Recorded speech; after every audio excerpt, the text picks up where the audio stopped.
Iniego Pascual na naisipan na talikuran na lang ang malabong relasyon ni Piolo Pascual at Casey Concepcion. Totoo nga ba ito?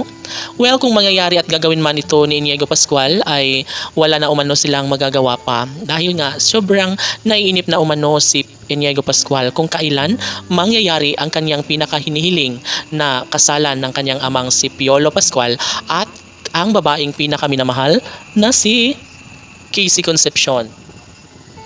Alang-alang sa pagiging matampuhin sa relasyon ni Piolo at Casey ay mas gugustuhin umano ni Iniego Pascual na siguro talikuran na lang niya ang lahat dahil tila wala rin namang patutunguhan ang lahat ng ito. Ngunit isa lamang ang tanging pangarap ni Iniego Pascual na sana'y wag namang sumuko si Piolo at Casey sa kanilang sumpaan, sa kanilang pagmamahalan.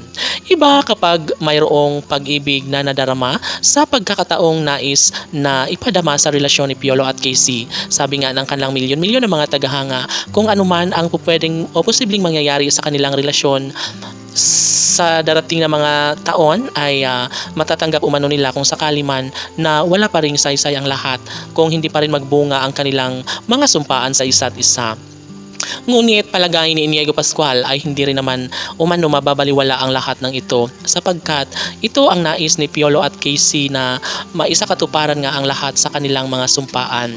O kay tagal nang pinakahinihintay ng lahat ng ito dahil nga hindi sila masaya lalo na't ngayon ay hindi pa rin naibigay ang isang pag-ibig na matagal nang pinangarap ng taong bayan na magkaroon nga ng katuparan ang lahat. Subalit hindi pa rin sumusuko si Iniego Pascual dahil ramdam niya pa rin ang magkaroon ng maganda or happy ending sa relasyon ng kanyang amang si Papa P at Christina. Kaya sinabi na ito ni Iniego Pascual na huwag kayong mawala ng pag-asa dahil mismo si Iniego Pascual ay nangingibabaw pa rin ang kaniyang pagtitiwala, pagmamahal sa relasyong nagbibigay inspirasyon sa nakararami. Kilig at kaligayahan ang nasa puso't isipan ng kalang mga tagahanga ngayon. Of course, dahil kay Iniego Pascual ay patuloy pa rin na nag-iinit ang usaping relasyon ni Piolo at Casey. Lahat ay kayang-kaya na maghintay at susuportahan pa rin umano nila ang laban na ito dahil alam nila na mayroong happy ending na naghihintay sa pagmamahalang tunay ni Papa P at Christina. Ilalaban at hindi susuko si Piolo Pascual. Yan ang kanyang hangarin para mabigyang katuparan ng lahat sa kanyang pangarap kasama si Casey Concepcion. Lahat ay magiging masaya kung sakali man na balang araw ay darating din ang isang magandang pagkakataon na maipaubaya na sa tadhana ang mainit na pagmamahalan na nagbibigay kaligayahan sa puso ni Papa P at Christina. KCPG Fanatics laban!